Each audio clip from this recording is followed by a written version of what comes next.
Hi everybody, welcome to the Best Film Recap. Before we get to the video, if you're new here, subscribe and press the notification bell. Also like and share with the friends. In this video, I will recap one of the drama, horror films from 2017, My Friend Dahmer.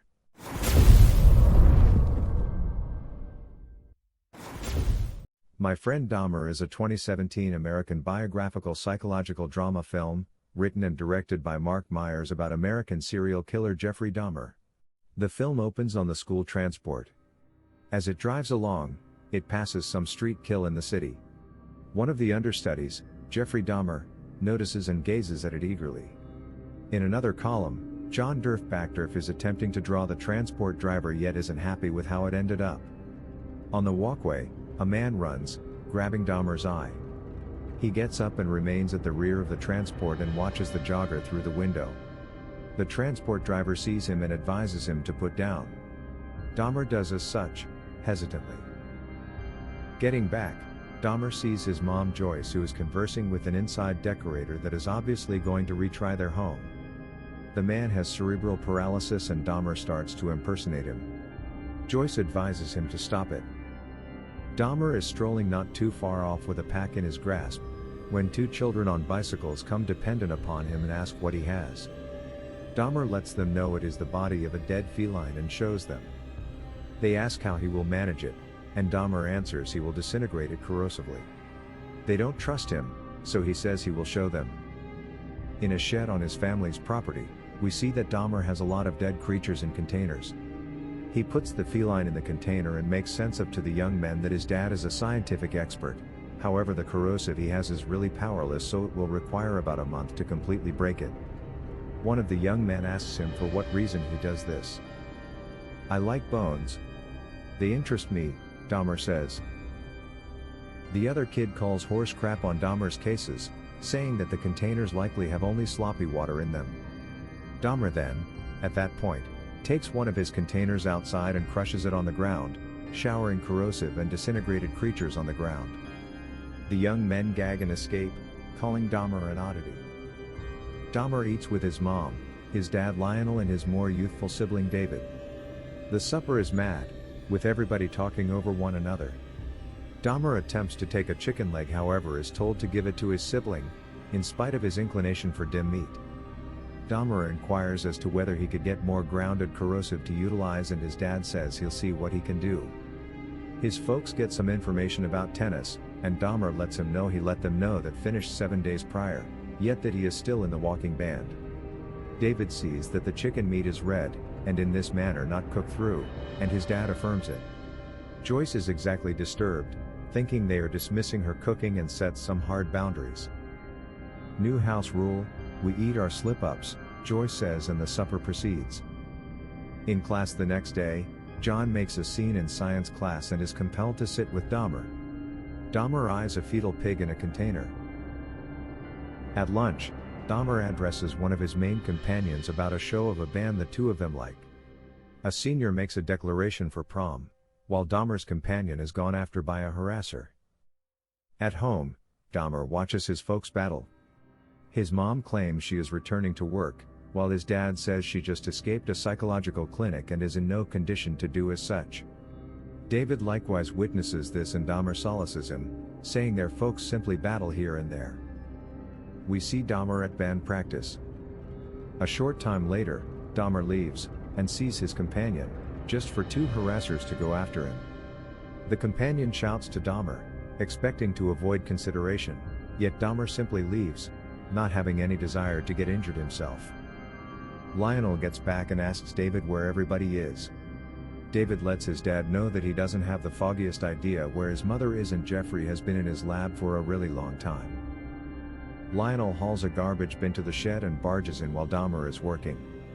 He begins snatching the containers and tossing them into the garbage, in spite of his child's fights. Lionel lets his child know that that's it and that he should be more friendly and more dynamic in his life. Lionel lets him know he expects to annihilate the shed forever. As he leaves, Dahmer mopes. At school, Dahmer is drawn closer to Lloyd Figg, the school's street pharmacist. He attempts to sell Dahmer some weed. Dahmer appears to be available to it and searches his pockets and takes out a pack. Fig gets some information about it, and Dahmer says he gathers street kill, however is attempting to stop. Fig says he can assist him with that, assuming he needs it, and says he'll see him around. Lionel satisfies his commitment and destroys the shed. Dahmer digs through the destruction and recuperates a couple of creature bones. Moving the bones around his hand, Dahmer passes on by the street and watches the jogger run by, watching him eagerly. In his room, Dahmer is faced by his dad, who apologizes for his rash way of behaving, including the shed. Lionel makes sense that he sees a great deal of himself in his child, and it is the parts he could do without, like his self-preoccupation. He simply maintains that his child should be more friendly, to have more from life than he. Lionel gives his child a gift, a few loads so he can work out, and perhaps stand out. As his dad leaves, Dahmer sneers, and pushes the loads under his bed. However, we next see him doing reps, getting more grounded. Dahmer is in the forest, making a stone snare, with a stick, rope, and trap. He trusts that a squirrel will go under and pulls the rope, pounding it. Time has elapsed. It is presently the start of Jeffrey Dahmer's senior year of secondary school. It is 1978. In history class, Dahmer is inquired as to why history is significant. He says he doesn't have the foggiest idea. The educator squeezes him, and Dahmer keeps on saying he doesn't have the foggiest idea, in the long run making up a voice to say he doesn't have the foggiest idea, as though he was intellectually impeded, getting a short giggle from the class. In the hall, tries out for a play are being finished. Dahmer is obviously expected to sing. Dahmer leaves, quitting totally. Acknowledging he is seen when he spazzes out, Dahmer starts to do it in the lobby to stand out enough to be noticed. He stands out enough to be noticed by everybody in the lobby, essentially until the ringer rings. During his most recent episode of Carrying On, John and his companions, Neil and Mike, consider Dahmer and think that he is humorous. John chooses to welcome Dahmer to his companions' table. They let him know they think his little explosions are entertaining and they need to make a Dahmer group of followers. Dahmer grins, happy to definitely stand out enough to be noticed, and maybe even companions. In the library, Dahmer starts to make commotions. An instructor hears it, and continues to fault different understudies for the unsettling influence, never thinking Dahmer. Afterward, the young men join Dahmer, spazzing out in the lobby. At home, Dahmer attempts to let his mom know that he has companions coming over. All things considered, he sees Joyce rifling through her sack for cigarettes and pills in a hyperstate. Dahmer inquires as to why she is doing that, and that he thought she quit taking those pills. He inquires as to whether she is returning to the specialist, however she laughs at that, saying he just guided her, very much like Dahmer is doing to her at the present time. In his room, Dahmer starts to hyperventilate. It is gradually going to pieces to go nuts that his loved ones. At the point when John and Neil show up, he closes the entryway and causes his mom to doze off and can't be upset. At the point when Neil inquires as to whether Liz, a former student of their secondary school, actually lives on Dahmer's road, they go there. Neil thumps on her entryway and professes to be a columnist for the school paper. He then asks her how it feels to know the greatest long periods of her life are behind her. Offended, the young lady pummels the entryway in front of him. John separates in giggling. In class, John is drawing when a young lady asks him, "Is Dahmer your dream?" John doesn't have any idea how to answer. The young lady says perhaps John could draw her at some point. And he concurs. Dahmer says he could draw the young lady and advises her to rest on the ground, and he makes a chalk frame around her to the snickers of the class. John, Mike and Dahmer go fishing. That's what John noticed, assuming they end up discovering anything. They need to toss it back given its little size. Dahmer gets a fish, so John gives him a blade to get it off the line and back into the water. All things being equal, Dahmer wounds the fish a few times, cutting it open. A stunned John inquires as to why he did that. "I simply needed to see what its internal parts resembled," Dahmer answers. John, however astonished, simply advises Dahmer to dispose of it. Later at school, John, Neil, and Mike are attempting to consider an amazing trick for the yearbook, as Neil takes the photographs utilized. Dahmer shouts out and says he has a thought, that he ought to be put in each club photograph regardless of the reality he is in, not a solitary one of them. John in the mindless compliance is smart. Dahmer is put in each photograph. While everybody grins, he has a level, droning look all over. John comes more than one day to spend time with Dahmer. Sadly, Lionel and Joyce are battling and take no regard that their child has a companion. Joyce even mistakenly calls John by an alternate name. Dahmer is humiliated by his parents' way of behaving and John rapidly leaves. Dahmer keeps on following the jogger that shows his family's property. John works at a store. One day Dahmer comes in with Mike and does his spaz schedule, making commotion, tossing food and so on, in the end shoplifting a thing when the administrator attempts to go up against him. John later pulls the gathering to the side, saying he nearly got terminated because of Dahmer's shenanigans and notes that can never again do Dahmer's schedules in broad daylight. Dahmer concurs. As they are going to leave, Dahmer's jogger drives in. It turns out he is Dr. Matthews, Vincent Kartheiser, a nearby specialist who knows the guardians of a few of the young men as patients. Dahmer notes Dr. Matthews runs by his home each Monday, Wednesday, and Friday. John laughs at Dahmer's consideration regarding that detail. Dahmer returns home to see his folks battling once more. His mom has purchased a vehicle they can't manage without his dad's assent. His father attempts to converse with him, however makes a terrible display of it and leaves. Dahmer sees his father leave a jug of alcohol and takes it. He starts to abundantly drink. Afterward, Mike and John run into Dahmer, who lets them know he quit the band. Fig comes dependent upon them and shows them a blade his dad had. John cautions Dahmer to avoid Fig.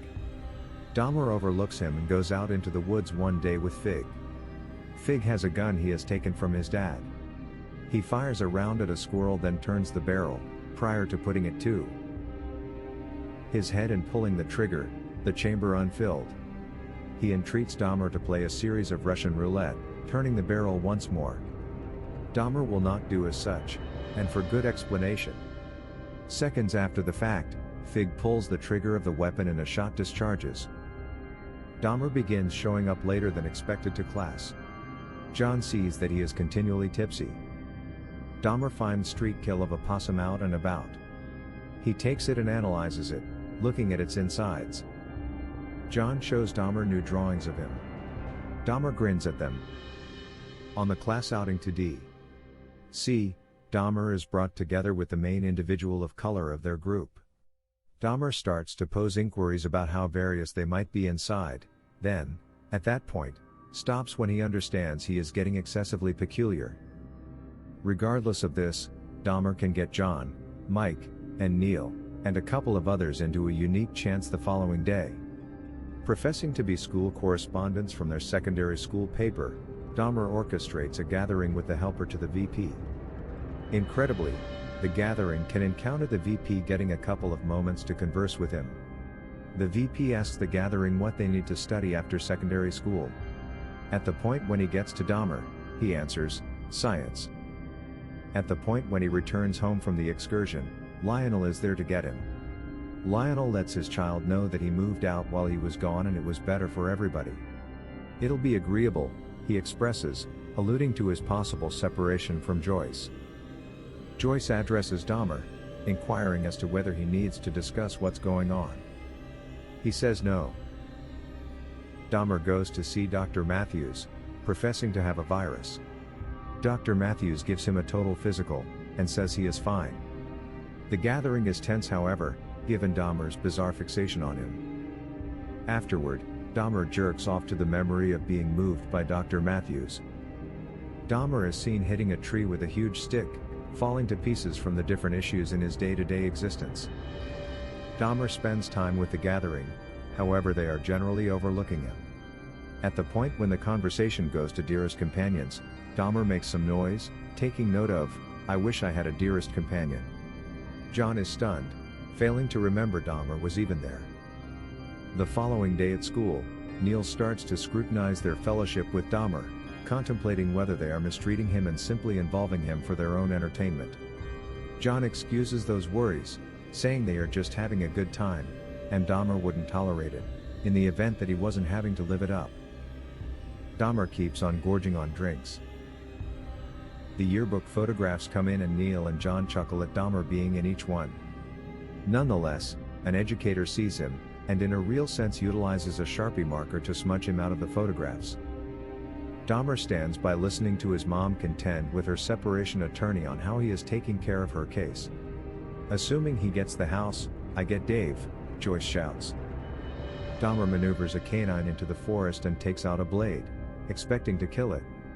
He doesn't proceed with it, and eventually pursues the canine away. Dahmer and his siblings are driven by their mom to meet with their dad.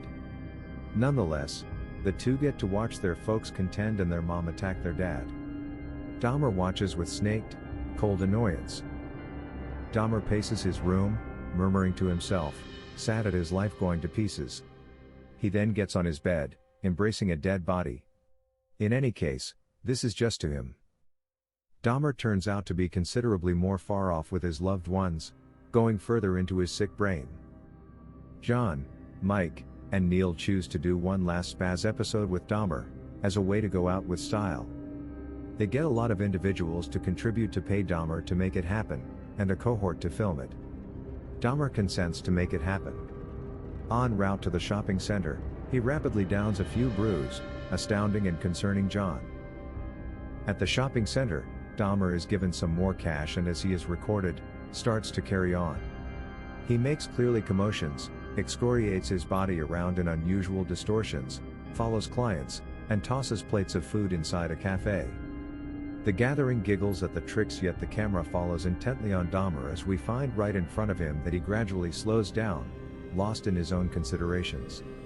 He later rejoins the gathering who let him know he made an extraordinary execution. Dahmer holds up the street one day with a bat, stubbornly sitting tight for Dr. Matthews, who doesn't run by. In a barren fury, Dahmer strikes his bat against a tree until it breaks in two. Two children are strolling in the woods when they track down a destroyed canine. The secondary school hums with talk on who made it happen. Prom is drawing closer. John, Mike, and Neil are examining it and one of them says nobody would go with Dahmer. Dahmer hears them say that.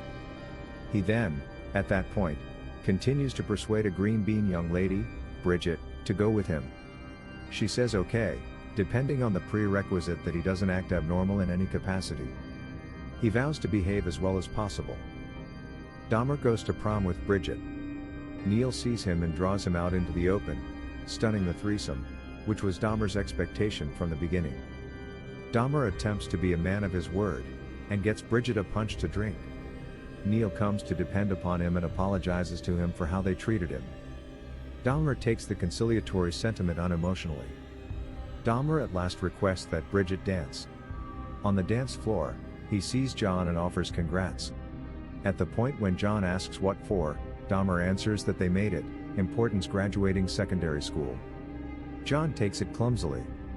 Dahmer lets Bridget know that he needs to utilize the restroom.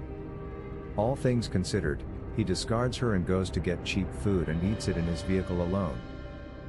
The last day of school closes. While everybody is amped up for graduating and for the future, Dahmer leaves the school deadpan. At home, he sees his sibling getting together in the vehicle. David and Joyce will see his grandma, despite the fact that they will miss his graduation. Joyce claims it will be okay since his dad will be there and they can't be in a similar room together.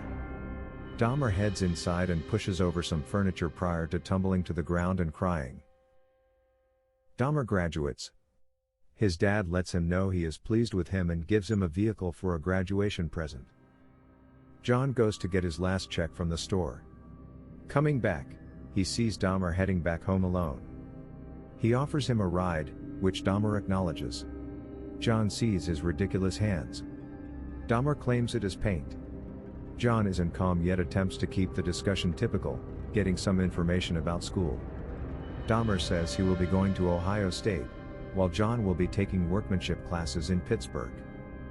At the point when they get to his home, Dahmer inquires as to whether he needs to hang out, yet John says he needs to return home. He then remarks on their experience with Dahmer saying they were simply having some good times. Dahmer appears to concur yet presses for one brew. One brew and everything is excused, Dahmer says. John concurs, yet is startled that every one of the lights in the house are out, and that Dahmer's dad isn't home. As he strolls in, Dahmer strolls up genuine near John, crawling him out. John claims he needs to return home and rapidly moves to his vehicle. Behind him, Dahmer strolls with a bat, proposing to strike him, yet John gets into his vehicle rapidly. As the motor starts, Dahmer rapidly conceals the bat and watches John drive off, John not understanding that he was so near a vicious end. Dahmer awakens loomed over from an evening of drinking. He gets a six-pack of lager and goes off driving in his vehicle. Cruising all over, he sees a man catching a ride. Dahmer stops and inquires as to whether he was simply leaving a nearby show. The man says okay and says he was attempting to make a beeline for Akron. Dahmer offers him a lager and the potential chance to party some more. The man says sure and presents himself as Stephen Hicks, and Dahmer says he goes by Jeff. They drive off. Title cards express that Stephen Hicks went to Dahmer's home on June 18, 1978 and was gone forever. He was Dahmer's most memorable casualty. In 1991, Jeffrey Dahmer was ultimately gotten and admitted to the homicides of 17 men. Okay friend. That's all the recap of this movie. Thanks for watching.